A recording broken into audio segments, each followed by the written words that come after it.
Salam sejahtera di dalam kasih Tuhan Yesus Kristus, Shalom. Bapak Ibu yang diberkati, disertai oleh Tuhan, kita bersyukur di hari ini. Kembali saya Pendeta Sylvia Mamuaya, kita berjumpa lagi dalam channel di saat ini. Kita akan merenungkan pembacaan firman Tuhan, kiranya boleh memberi kekuatan bagi kita, memberi pengharapan, dan menjadi suluh dalam perjalanan kehidupan kita. Sebelum membaca Alkitab di saat ini, mari kita mohon tuntunan Roh Kudus, kita berdoa. Ya Tuhan Allah, saat ini hamba-Mu mau memberitakan kebenaran firman Tuhan untuk kiranya menjadi kekuatan, menjadi pelita bagi langkah perjalanan kehidupan jemaat-Mu ketika kami hadir di kembara dunia ini. Agar kami tidak salah jalan, agar kami tidak dengan mudah terpengaruh dengan ajaran palsu, agar kami dengan tetap teguh berpegang pada segala ketetapan yang Tuhan ingin kami lakukan dalam perjalanan hidup ini. Tuhan berfirmanlah bagi kami, mohon ampun salah dan dosa kami, layakkan kami boleh memberitakan firman-Mu dengan kekuatan Roh-Mu yang kudus. Di dalam nama Kristus Tuhan kami berdoa.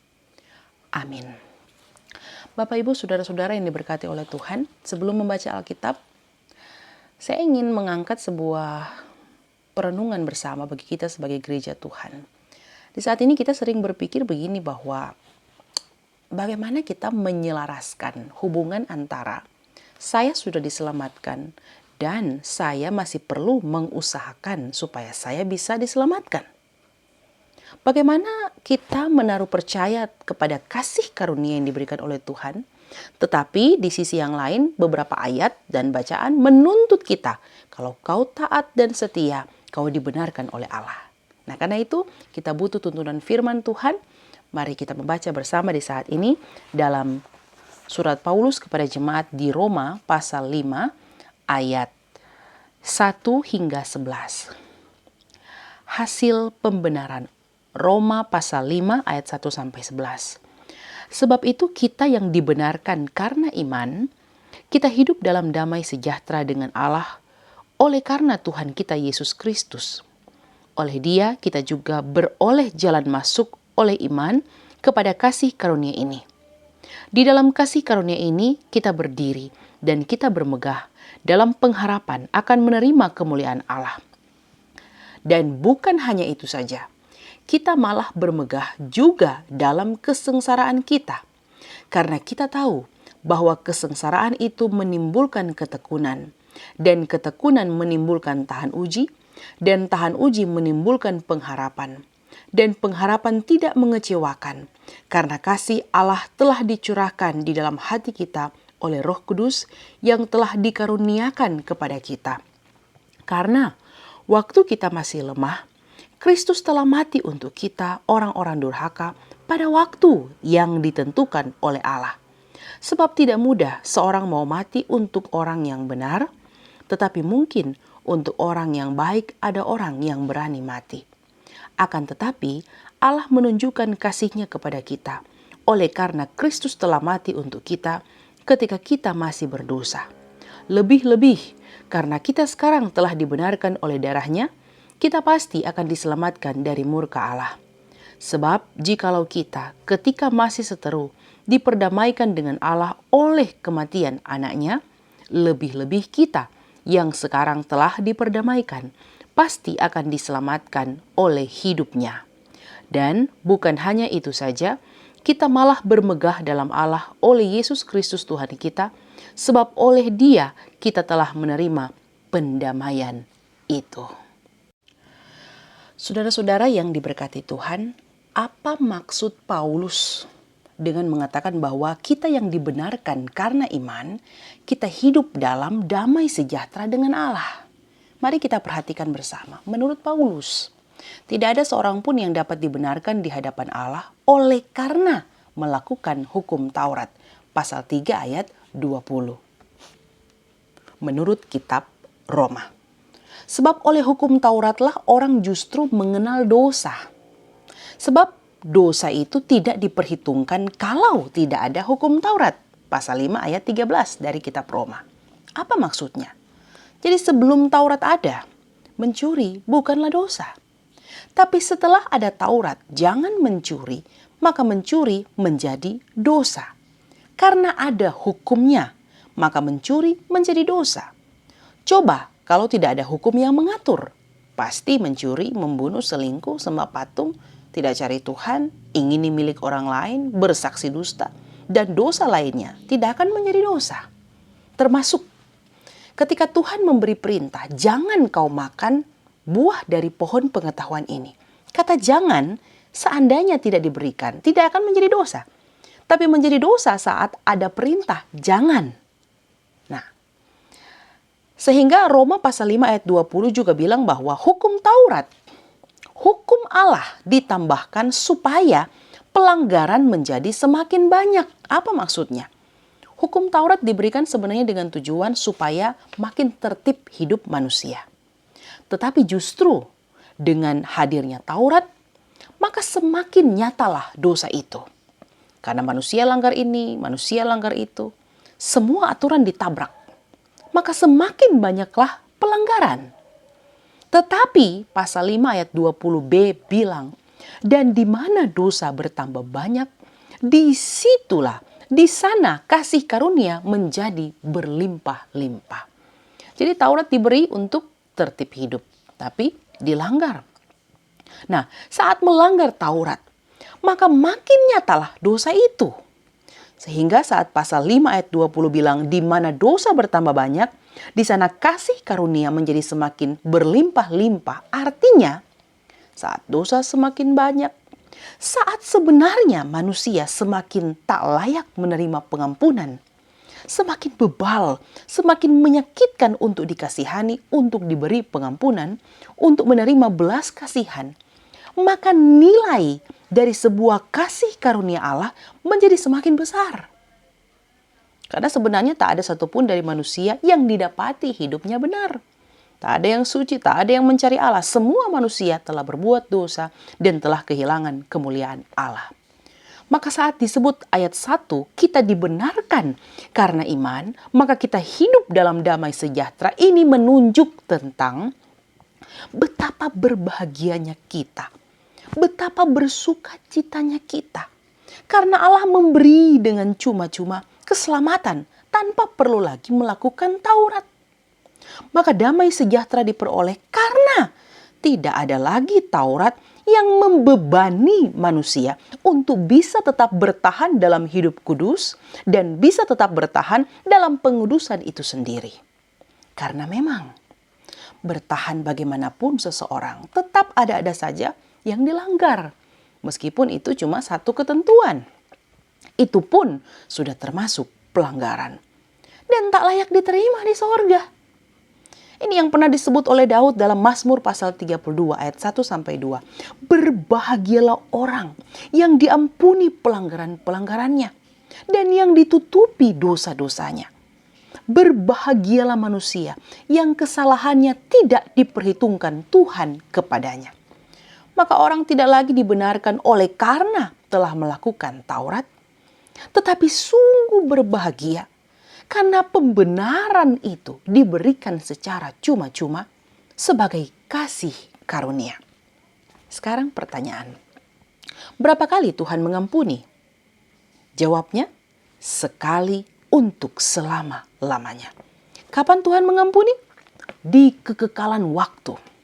Lalu apa hubungannya dengan perbuatan baik untuk bisa mengejar kekudusan sebagai tuntutan Tuhan yang harus kita lakukan selama ini?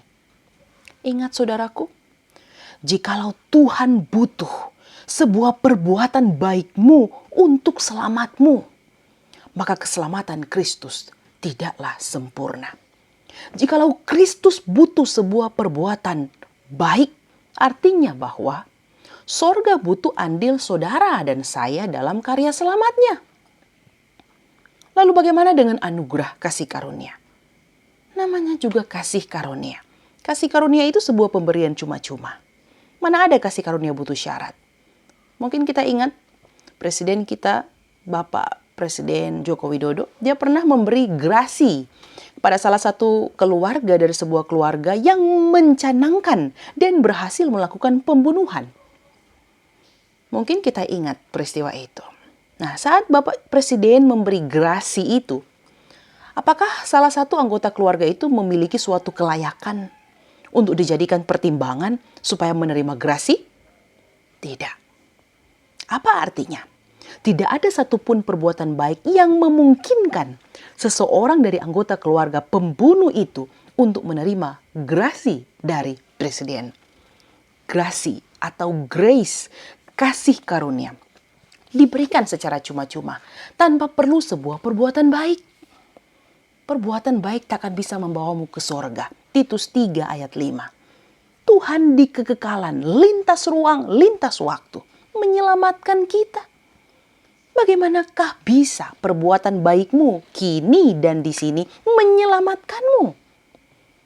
Kau ada di keterbatasan ruang dan waktu. Allah di kekekalan.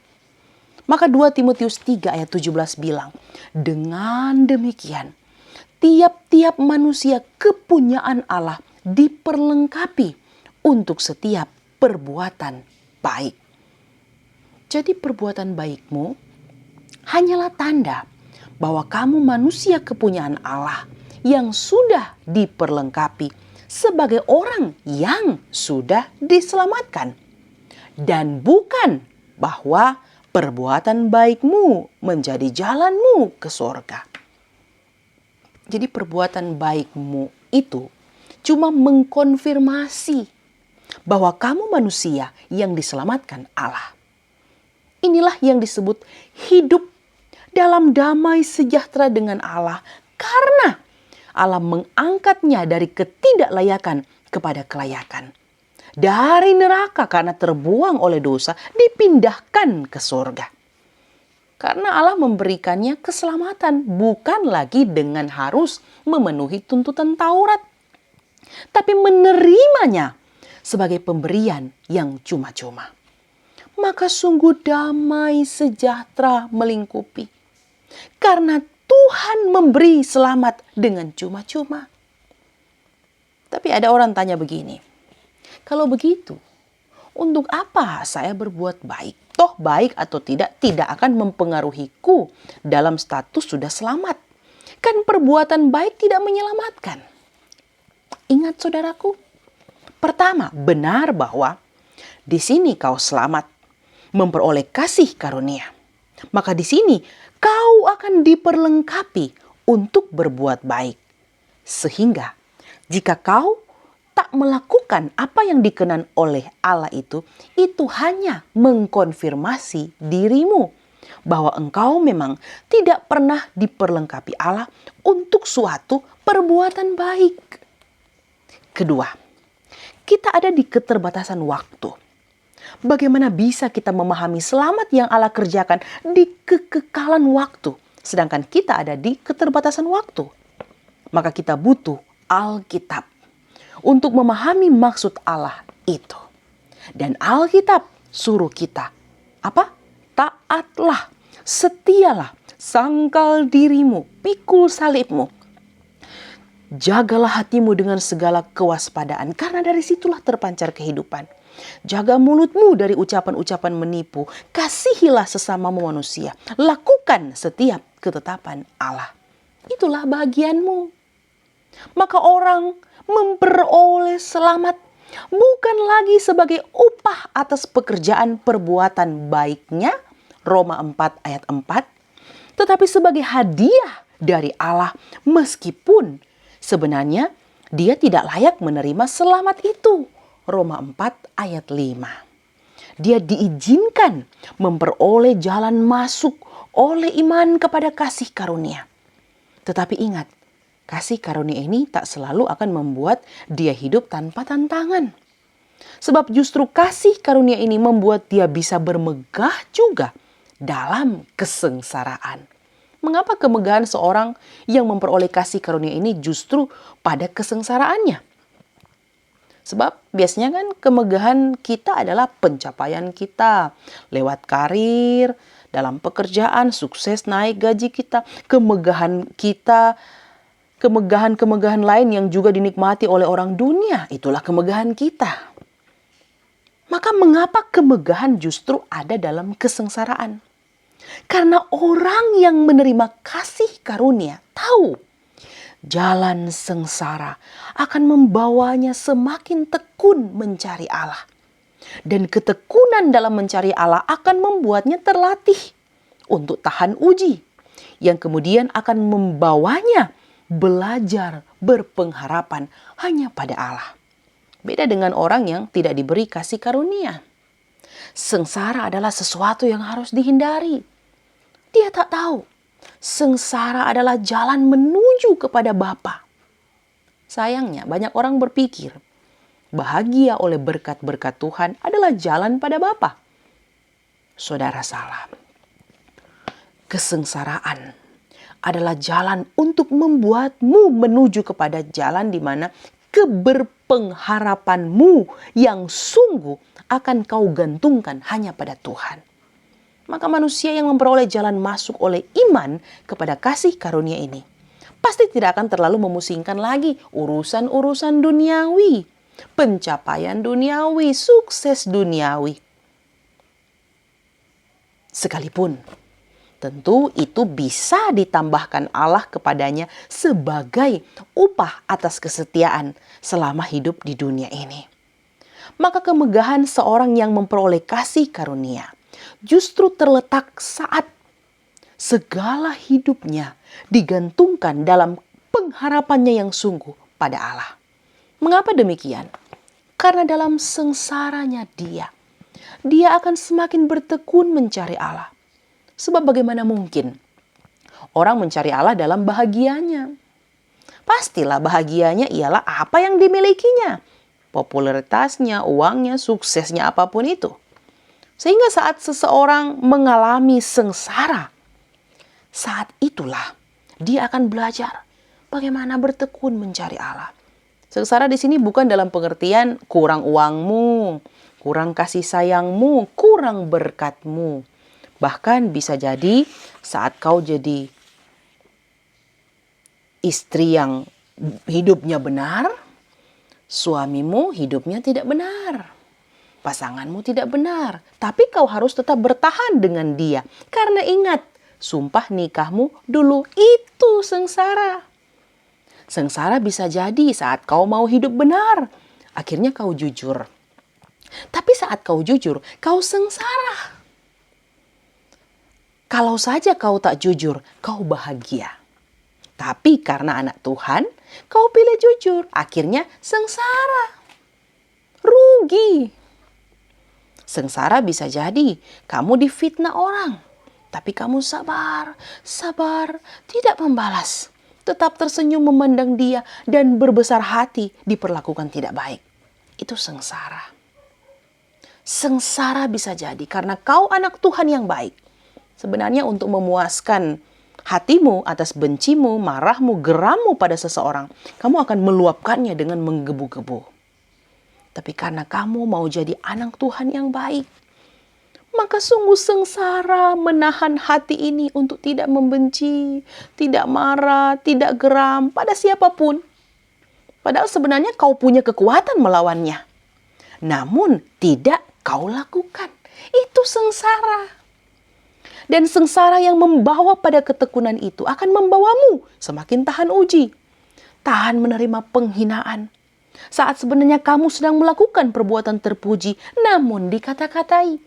Tahan difitnah, sekalipun sebenarnya kamu tak melakukan sesuatu yang jahat, tapi dituduh jahat. Tahan tetap tersenyum dan tetap jadi orang benar, sekalipun kamu harus berbuat baik kepada orang yang jahat padamu. Tahan, menanggung segala sesuatu. Saya kira latihan tahan uji dalam sebuah pertandingan olahraga atau menanti tumbuhnya sebuah tanaman yang nanti akan memberi hasil menguras banyak tenaga, waktu, uang, dan seluruh totalitas lini kehidupan. Apalagi saat kau sebagai seorang Kristen yang sudah menerima kasih karunia. Dan kapan ketahanan terhadap ujian-ujian dunia bisa kau miliki? Saat kau menaruh harap dan percayamu pada Allah.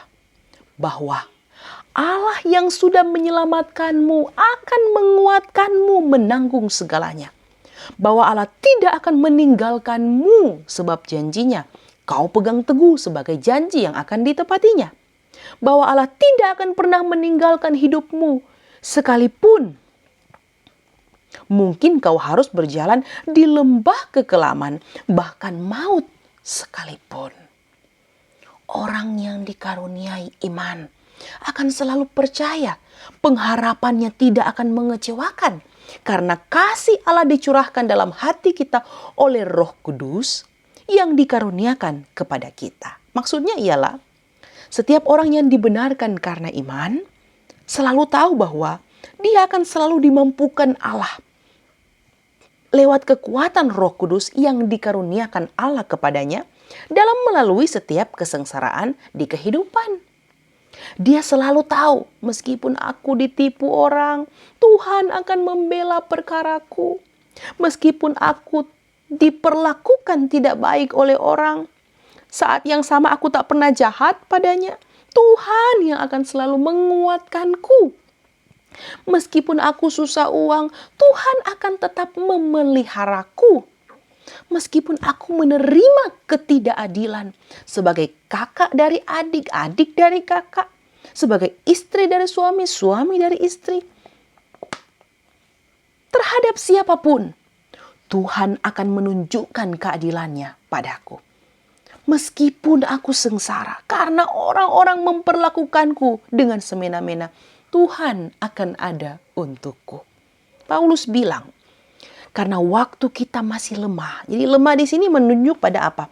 Ketidakberdayaan manusia untuk membuat dirinya tetap dikenan Allah dengan memenuhi berbagai tuntutan Taurat supaya tidak berdosa.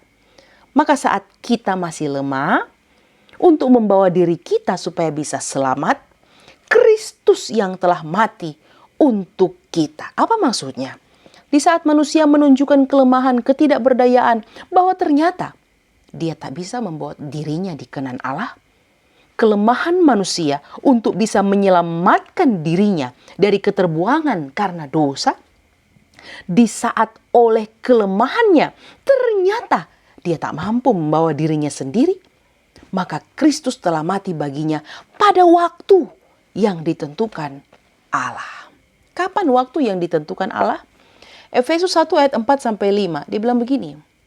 Sebab di dalam Dia Allah telah memilih kita sebelum dunia dijadikan, supaya kita kudus dan tak bercacat di hadapannya. Dalam kasih Ia telah menentukan kita dari semula oleh Yesus Kristus untuk menjadi anak-anaknya sesuai dengan kerelaan kehendaknya. Efesus 1 ayat 11. Kami yang dari semula ditentukan untuk menerima bagian itu sesuai dengan maksud Allah. Efesus 1 ayat 9, yaitu rencana kerelaan yang dari semula telah ditetapkannya di dalam Kristus. Roma 8 ayat 30, dan mereka yang ditentukannya dari semula, mereka itu juga dipanggilnya. Maka kapan? Kapan waktu itu? Dari semula. Sebelum dunia dijadikan. Apa artinya? Allah merancang keselamatan jauh-jauh hari sebelum dunia dijadikan. Allah memilih jauh-jauh hari sebelum segala sesuatu terjadi. Bahkan sebelum manusia mengenal dosa, Allah sudah merancang keselamatan manusia.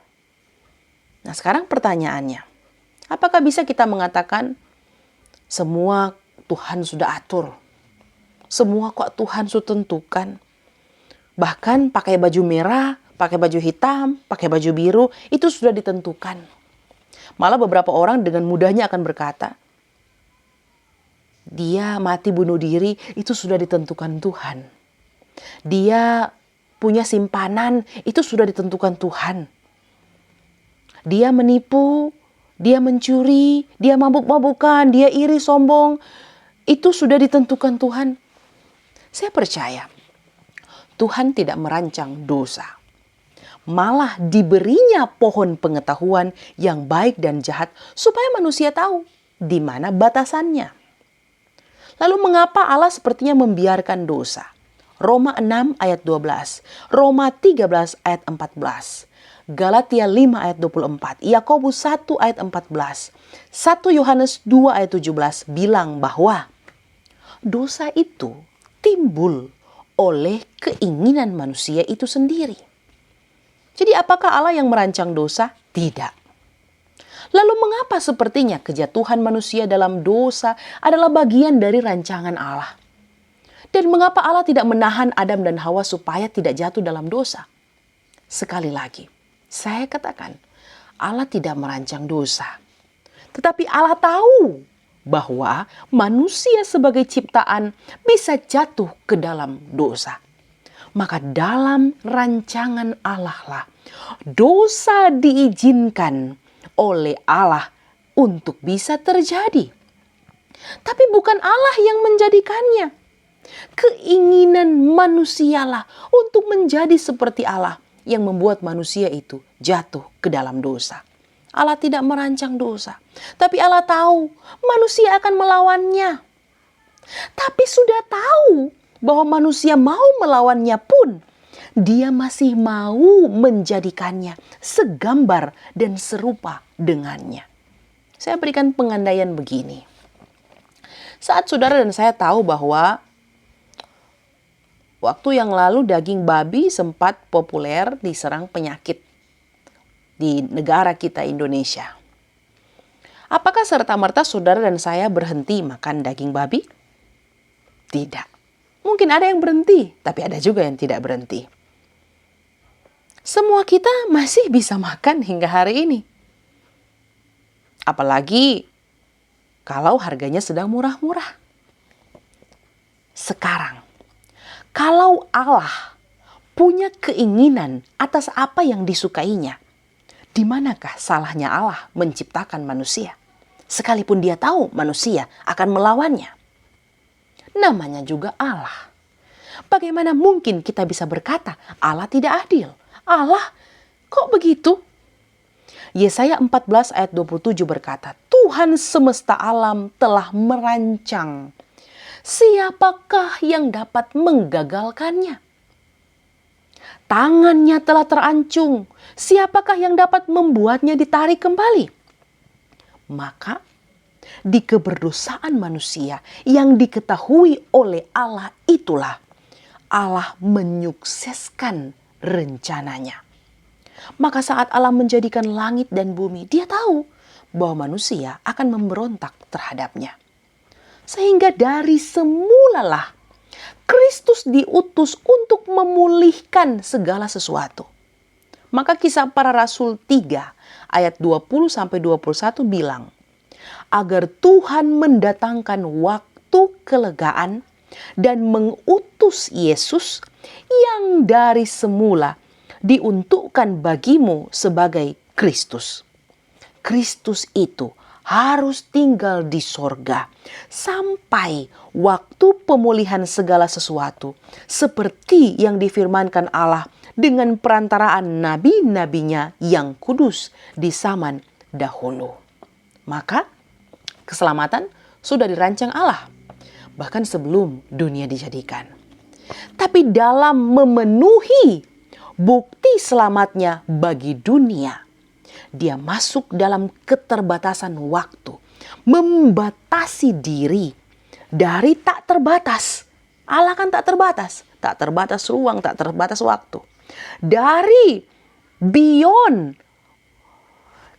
multidimensi, keadaan tak terbatas dari segi waktu dan dimensi menjadi terbatas.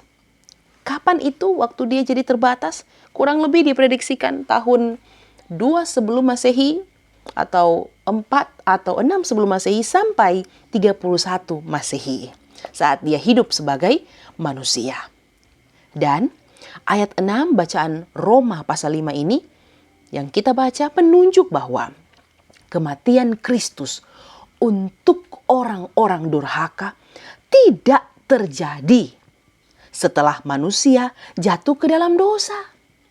Tetapi bahkan sebelum pun manusia mengenal dosa, Allah telah menentukan waktu penebusannya itu. Tapi supaya manusia memahaminya, dia berkerelaan masuk dalam dimensi ruang dan waktu yang terbatas itu. Selanjutnya Paulus bilang, tidak mudah Seorang mau mati untuk orang benar, tapi mungkin untuk orang yang baik ada orang yang berani mati. Lalu ayat 8 juga berkata, akan tetapi Allah menunjukkan kasih-Nya kepada kita oleh karena Kristus telah mati untuk kita ketika kita masih berdosa. Apa sangkut pautnya ayat 7 dan 8 ini? Saudaraku, pada kenyataannya kalau ada orang yang baik, mungkin masih akan ada orang yang membelanya atau mau mati untuk dia. Tapi ingat, orang baik tak selalu hidupnya benar. Contoh, walaupun dia sudah tahu suaminya salah atau istrinya salah, dia seringkali saking tidak mau berkelahi, dia diam-diam saja. Tujuannya mungkin supaya tidak saling berkelahi. Padahal sebenarnya dia sedang kompromi dengan ketidakjujuran untuk mengutarakan kesalahan suami atau istri. Kasus ini pernah terjadi pada Ananias dan Safira. Jadi orang baik tidak selalu benar. Sebaliknya, orang benar tak juga selalu bersikap baik. Salah satu contoh, seorang yang hidup benar, ya dia pasti jujur. Saking jujurnya dia bisa dengan terus terang mengatakan salahmu, walaupun di depan banyak orang. Itu Paulus.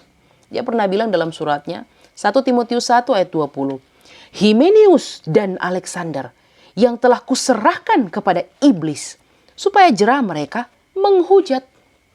Sikap Paulus yang terus terang ini bagi sebagian orang mungkin tidak disukai waktu itu. Tapi jangan juga saudara-saudara tegur-tegur orang tidak jelas berdasarkan ayat-ayat seperti ini.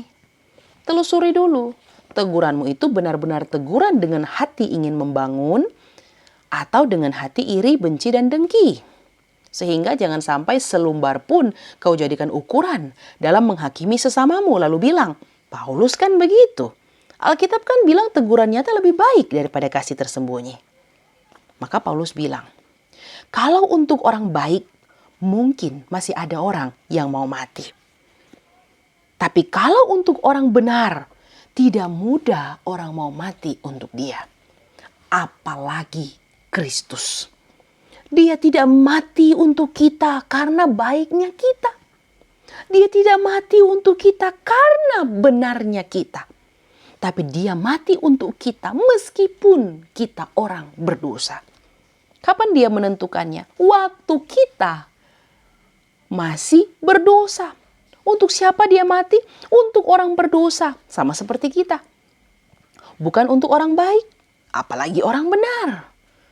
Karena apa dia mati? Karena Allah ingin menunjukkan kasih-Nya kepada kita. Yohanes 3 ayat 16. Saudara-saudara ingat waktu kita pacaran? Kapan saudara tahu pacarmu mencintaimu? Apakah saat dia bilang, I love you? Mungkin ya kita percaya atau mungkin juga tidak. Tapi saat dia setiap hari menjemputmu, mengantarmu, berkorban untukmu. Padahal sebenarnya waktu itu adalah waktu yang sibuk juga untuk dia. Dia menolongmu dalam banyak hal, dalam susah hidupmu. Saya percaya pengorbanan itulah yang bisa membuatmu merasakan dia mencintaimu. Meskipun mungkin kamu tidak benar-benar mencintai dia. Tapi apa yang dia lakukan pada hidupmu adalah karya bukti cintanya.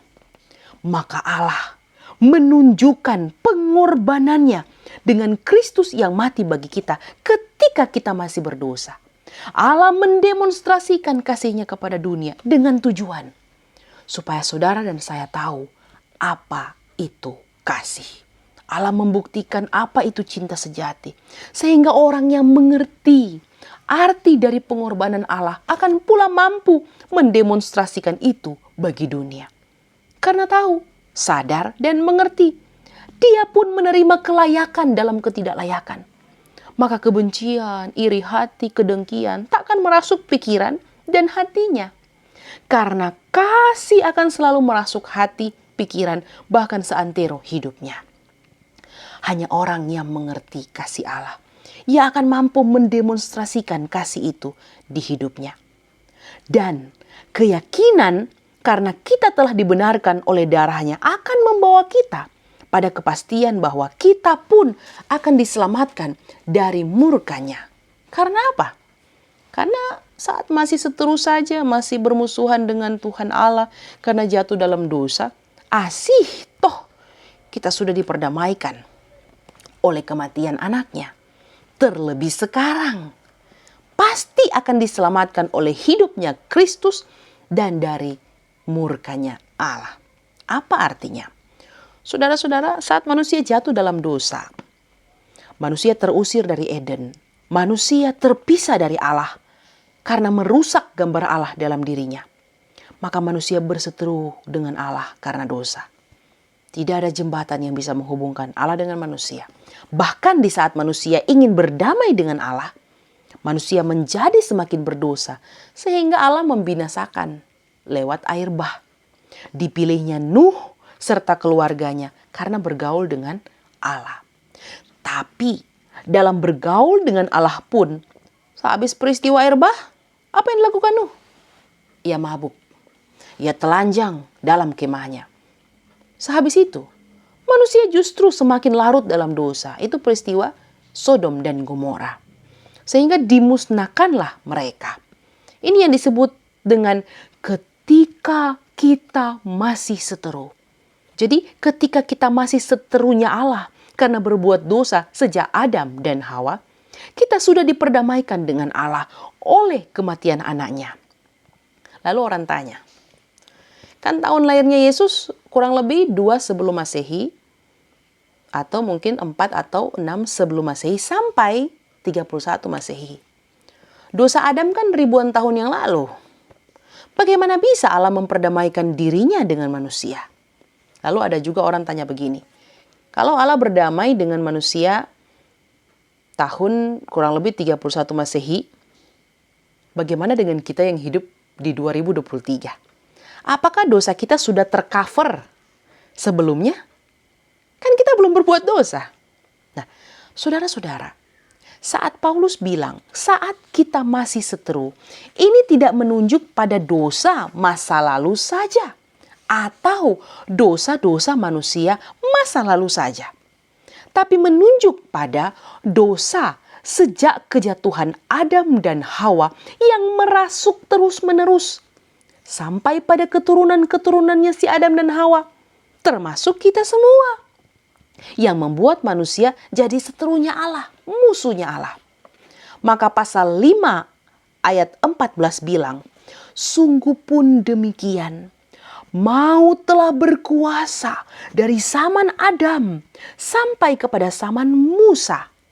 Juga atas mereka yang tidak berbuat dosa dengan cara yang sama seperti yang telah dibuat oleh Adam, yang adalah gambaran Dia yang akan datang. Artinya apa? Sekalipun kita tidak berbuat dosa seperti dosa Adam, tapi karena seorang Adam yang berdosa, maut menjadi berkuasa sampai kepada mereka yang tidak melakukan dosanya Adam lagi. Sampai keturunan keberapa? Sampai keturunan orang, sampai keturunan kita semua. Meskipun tak melakukan dosa seperti yang dilakukan oleh Adam. Roma 5 ayat 14.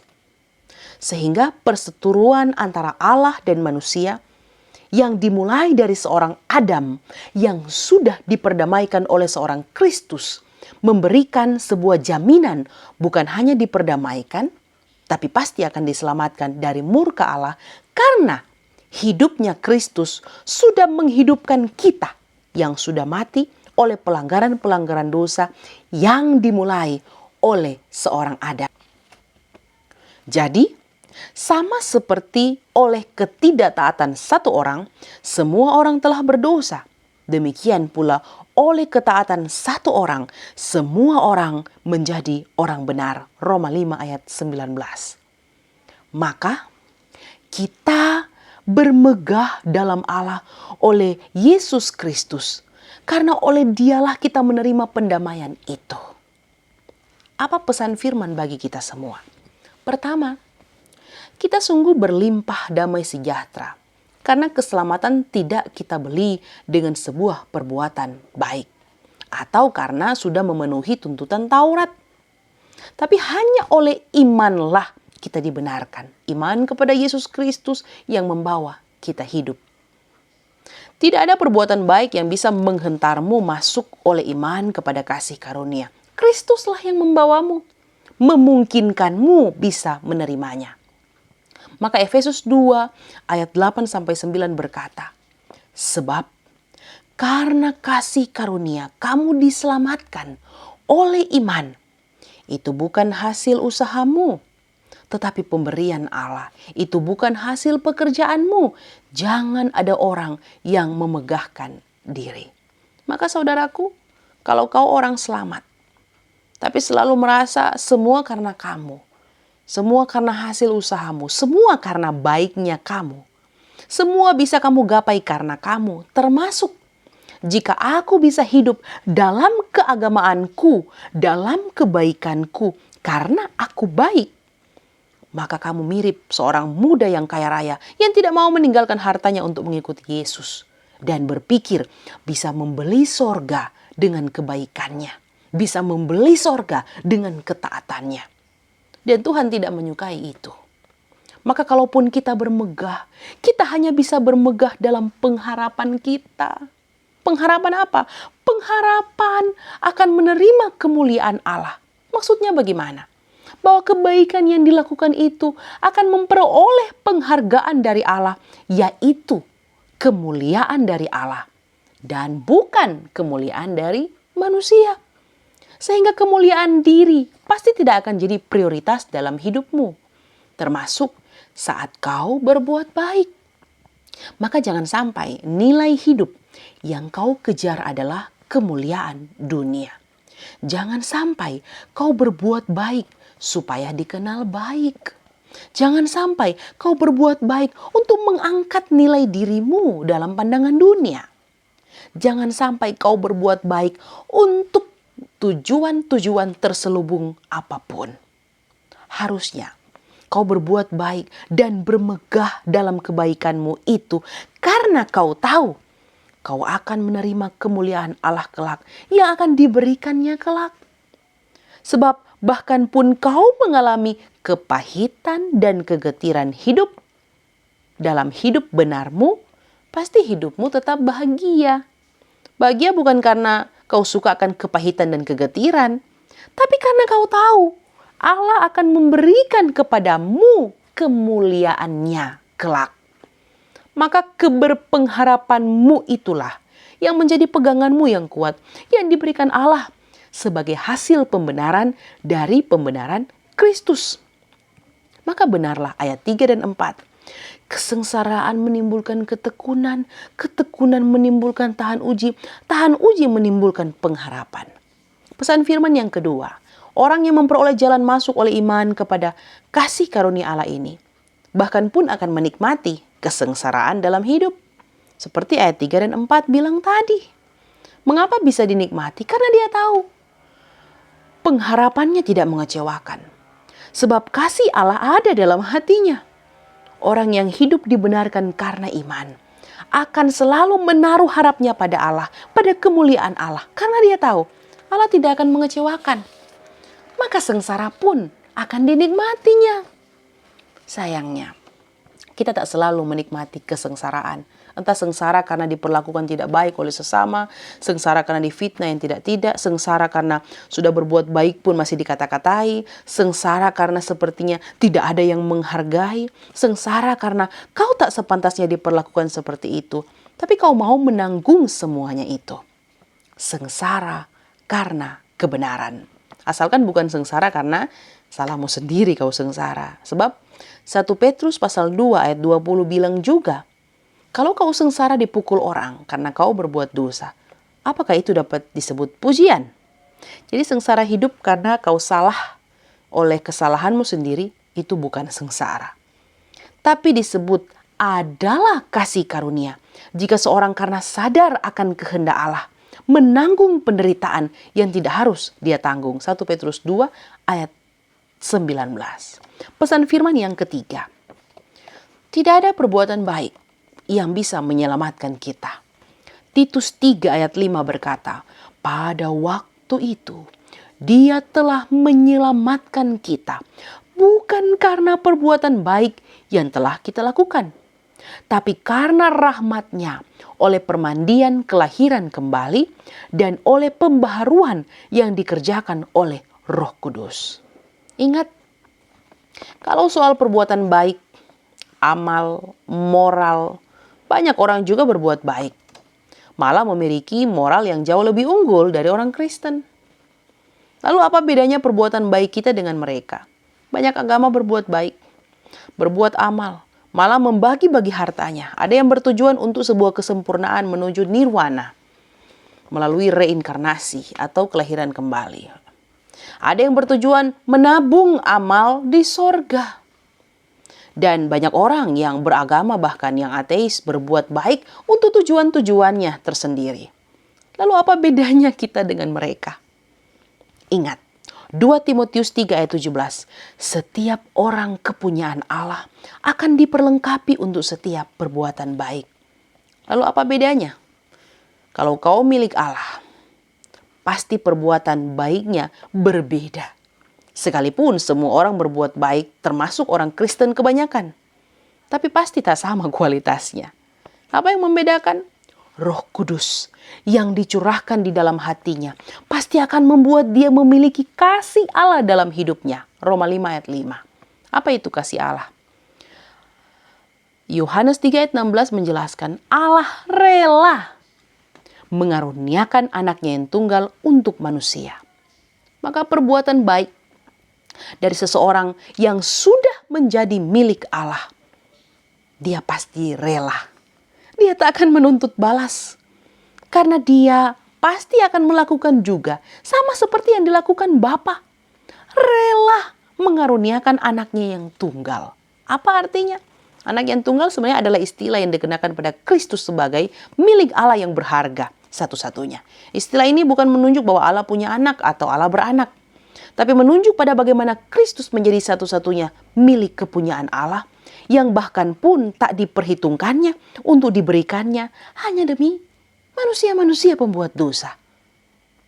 Semua manusia bisa berbuat baik, tapi tak semua yang berbuat baik berbuat karena mereka adalah milik Allah. Sekalipun mereka berada pada titik tertulus paling tinggi. Dan ini berarti bahwa tidak ada amal yang terlalu besar dan perbuatan baik yang terlalu mulia yang bisa membawamu pada jalan kasih karunia. Kasih karunia, pemberian cuma-cuma. Pesan yang keempat. Allah yang menentukan kapan waktu Kristus mati untuk orang-orang durhaka. Ini menentukan bahwa manusia yang ada di keterbatasan waktu dan limitasi ruang tak akan pernah bisa mengatur Allah. Allah lah yang menentukan segala sesuatu, termasuk waktu penyelamatan. Tapi ini bukan merujuk bahwa manusia itu robotnya Allah. Sehingga orang bisa dengan mudah berkata, semua sudah diatur Tuhan. Termasuk semua ini sudah bagian dari skenario Tuhan. Termasuk saat kita mau menjahati orang lain. Termasuk saat kita bunuh diri, gantung diri, melakukan kejahatan. Terus apakah semua salah Tuhan sampai itu dibiarkan? Apakah demikian? Saya rasa ini pertanyaan yang perlu dijawab. Ingat saudaraku, Allah adalah pemilik segalanya. Dan dalam otoritasnya lah segala sesuatu diatur. Termasuk waktu penyelamatan bagi manusia. Tapi apakah serta-merta dosa dan kejahatan adalah bagian dari karya Allah? Tidak. Dosa bukanlah karya Allah. Demikian juga dengan kejahatan. Tapi memang seringkali Allah mengizinkan dosa terjadi. Mungkin untuk beberapa alasan. Satu, untuk mengkonfirmasi bahwa seseorang tidak pernah ditentukan untuk menerima selamat dari Allah. Karena memang dia manusia yang sudah berdosa. Maka sulit menemukan kebaikan dalam dirinya. Kedua, mungkin karena dengan jalan demikianlah seseorang mau dipanggil Allah kembali kepadanya sebagai milik kepunyaannya. Hanya memang seringkali Tuhan dengan sengaja mengizinkan orang jahat misalnya melakukan tindakan kriminal padanya. Contoh membunuh dia. Ketiga, mungkin Allah memang mau membuktikan betapa rusaknya manusia yang sudah jadi budak dosa itu. Sehingga Ketika kasih karunia itu diberikan, maka penganugerahan karunia atas banyak pelanggaran itu mengakibatkan pembenaran. Roma 5 ayat 16. Sehingga dosa bukanlah karya Allah. Pembunuhan, pemerkosaan, perselingkuhan, dosa lainnya juga. Tetapi oleh seizinnya lah itu bisa terjadi. Dan ingat, setiap peristiwa yang kita lakukan, dilakukan orang pada kita, adalah cara Tuhan membawa kita kepada sesuatu yang takkan pernah bisa kita bayangkan. Karyanya di hidup kita, entah apa. Maka belajarlah memahami, tak ada satupun peristiwa yang bisa terjadi di luar kendali Tuhan. Maka bila Tuhan mengizinkan engkau mengalami itu di hidupmu, mungkin Tuhan mau kamu melewatinya. Maka belajarlah masuk dalam rencananya itu, meskipun tak mudah untuk ada dalam rencananya Allah di hidup kita. Pesan firman yang kelima, kita bukan orang baik, kita bukan orang benar. Nilai baik dan benar apa yang bisa membuat kita ke surga? Tidak ada. Maka sungguh-sungguh bersyukurlah kita. Karena bukan oleh baik atau benarnya kita, maka selamat kita peroleh. Tapi kasih karunia, maka milikilah kasih itu. Ada iman, pengharapan, dan kasih. Yang paling besar di antara ketiga hal itu ialah kasih. Sudah seberapa besar kasih kita? Sebesar orang mengasihi kita, lalu kita mengasihi dia. Sebesar orang berbuat baik pada kita, lalu kita berbuat baik pada dia. Sebesar orang menolong kita, lalu kita menolong dia. Atau sedikit lebih besar, dia sudah kumaafkan, tapi saya sudah tidak mau sering-sering bertemu dengan dia. Atau sedikit lebih tinggi lagi, saya sudah memaafkan dia, tapi saya tidak mau lagi berurusan dengan dia, dan lain-lain. Atau lebih besar lagi tingkatannya, saya doakan dia pada Tuhan, biar nanti dia dapat hukuman dari Tuhan. Berdoa tapi mengharapkan celakanya orang. Atau yang penting saya sudah baik sama dia, terserahlah. Tapi di hati masih benci juga. Ukur hidupmu. Kasihmu sudah sebesar apa? Tunjukkan kasihmu bukan hanya pada siapa yang kau kasihi, tetapi juga bagi yang tak pantas menerima kasihmu itu. Sama seperti Allah telah menunjukkan kasihnya. Pesan keenam, kita sudah diperdamaikan dengan Allah, maka pasti akan diselamatkan dari murka Allah. Dan oleh hidupnya kita dihidupkan. Jangan ada lagi orang bilang begini, kan kita harus berbuat baik supaya selamat. Ingat saudaraku, perbuatan baik hanyalah buah yang ditunjukkan dari sebuah pohon. Pohon yang baik pasti berbuah apa yang baik. Kalau buah kehidupannya tidak baik, mungkin dia memang pohon yang tidak baik. Kalau kita dalam kualitas saja jauh lebih banyak bertindak tidak benar, kita ke gereja tapi menipu, kita ke gereja tapi mencuri, ke gereja tapi suka bohong, ke gereja tapi selalu iri dengan orang, dengki dengan orang, marah dan benci. Mungkin memang kita bukan pohon yang baik. Maka perbuatan baikmu akan menceritakan kualitas hidupmu. Bukan dengan perbuatan baik kau bisa ke surga. Itu cuma mengkonfirmasi siapa dirimu. Pesan yang terakhir, yang ketujuh. Kalau Allah dengan rela mendamaikan dirimu dengan dirinya, masakan kamu masih takut pada murkanya? Kalau kau masih takut pada murka Allah, itu cuma menandakan hidupmu belum beres. Beres tidaknya hidupmu akan mengkonfirmasi siapa dirimu. Tapi jangan juga saudara langsung bilang, si bapak itu suka mabuk, ibu itu suka hugel, itu suka nipu, suka berkelahi. Ingat, kita tak pernah tahu keselamatan yang Tuhan kerjakan dalam hidupnya. Bisa jadi dia sama seperti penjahat di samping Yesus, tersalib nanti berbuah pada akhir hidupnya. Tugas saudara dan saya mengerjakan selamat yang sudah Tuhan perbuat. Kalau kau tak bisa mengerjakannya, kau hanya mengkonfirmasi siapa dirimu. Ingat, amalmu, kebaikanmu, bahkan pada titik tertulus pun di hidupmu, itu tak akan pernah bisa membawamu ke surga. Itu hanya mengkonfirmasi siapa dirimu. Maka takutlah. Kalau ada orang yang lebih baik dari hidupmu, lebih tulus, lebih jujur, lebih banyak buah-buah baiknya dalam hidup. Padahal sebenarnya dia bukan Kristen misalnya. Padahal sebenarnya dia orang yang tidak aktif di gereja. Padahal mungkin dia malas ibadah. Kita lebih rajin. Takutlah. Kalau hidup orang lain jauh lebih baik kualitasnya dari kita yang hari-harinya selalu kelihatannya cari Tuhan dalam ibadah. Tuhan memberkati firman-Nya. Amin. Mari kita berdoa. Tuhan, terima kasih untuk firman yang boleh memberi kami kekuatan. Kami boleh disegarkan kembali. Orientasi berpikir kami bukanlah lagi tentang bagaimana bisa membawa diri di kenan Tuhan. Karena bacaan firman Tuhan yang kami baca dan renungkan di saat ini mengingatkan kami. Tidak ada satupun manusia yang bisa membawa dirinya dibenarkan. Tuhanlah yang membenarkan kami oleh iman kepadamu. Karena itu bermohonlah kami, Tuhan menolong, menguatkan, memampukan kami dalam menjalani hidup, terus membuahkan apa yang dikenan Tuhan. Karena itu akan mengkonfirmasi siapa diri kami. Dan paradigma berpikir kami soal keselamatan kiranya diubahkan. Karena tidak ada satupun dari kami yang bisa membawa dan menyempurnakan diri untuk dikenan Allah. Allah lah yang berkenan memanggil kami dan menyelamatkan kami. Terima kasih untuk berkat firman-Mu. Ini doa yang kami bawa. Demi Kristus Tuhan kami berdoa. Amin. Demikianlah khotbah di saat ini. Firman Tuhan ini kiranya boleh memberkati kita semua. Shalom, damai di hati.